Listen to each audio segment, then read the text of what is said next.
Lemon and thyme potatoes with balsamic tomatoes. Prepare the ingredients. Chop potato into small cubes. Place onto a tray, sprinkle with salt and cumin. Toss well and add the thyme leaves.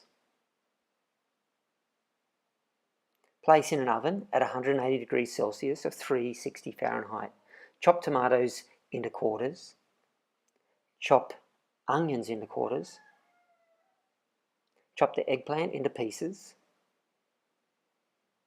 Place onto the baking tray. Pour balsamic vinegar onto the tomatoes. Sprinkle some raw sugar. Season with salt and pepper. Place in the oven for 180 degrees or 360 Fahrenheit. Remove potatoes and tomatoes from the oven. Add lemon juice and salt and serve.